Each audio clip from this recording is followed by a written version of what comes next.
Welcome back to the Light of Joy, where we challenge the surface and search for truth beneath the trends. Today's episode, well, it might get uncomfortable, but it needs to be said.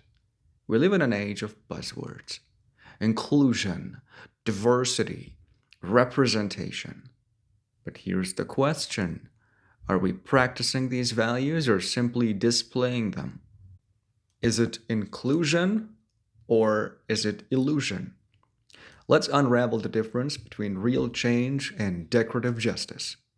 Let's talk about performative diversity, how it looks good, feels progressive, and still protects the status quo. Diversity is no longer just a value, it's a marketing strategy. Companies, institutions, and even social media influencers display difference to gain clout. But real inclusion is not just showing faces, it's sharing power. If you only include people who agree with you or who won't challenge your structure, you're not promoting diversity, you're curating comfort. Performative inclusion is about optics. It's about inviting people to the table but keeping the menu the same. True diversity means not just visibility, but voice, discomfort, and often disruption for the sake of dialogue. Inclusion that doesn't disturb your hierarchy is not justice, it's PR. Here's the trap: we select difference, but we don't respect it. We hire people for their identities, then mute them. We invite them to panels, then script their lines. We amplify surface diversity while ignoring diversity of thought, experience, and opinion. This is not progress, it's theater. Tokenism pretends to fix a wound by painting over it.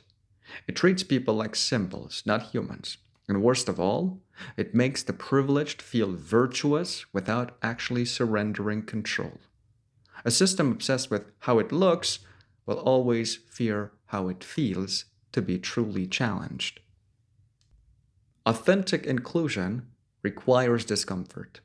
It means unlearning biases. It means hearing hard truths. It means elevating voices that might not flatter your ego or echo your worldview. If your idea of inclusion is, as long as they don't rock the boat, you're still the captain of exclusion. In fact, comfort-based inclusion preserves the illusion of fairness without the practice of it. Real inclusion forces us to question hiring practices, institutional habits, school curricula, leadership dynamics, and yes, even personal friendships. It asks for more than applause. It demands humility and redistribution of attention, authority, and trust. Here's the paradox: we want diversity, but only the kind we can control and we can handle. We support minority voices until they disagree with the dominant narrative. We want inclusion until it challenges our ideology. This is not equity. This is ideological tribalism wearing progressive makeup. Silencing those who don't align 100% with your camp, even if they belong to a marginalized group, is not inclusion. It's manipulation. It punishes complexity. True diversity requires room for internal disagreement within communities, not just between them. Otherwise, we turn every identity into a brand and every voice into a puppet. So, what do? We stop decorating our spaces with diverse faces. We start redesigning systems with diverse minds. We listen longer than we speak. We invite disruption, not just celebration. We honor lived experience without demanding emotional labor. Inclusion is not about checking boxes. It's about breaking patterns. It's not a committee. It's a culture shift. And ask yourself, am I inviting people to my platform so they can grow or so I can grow?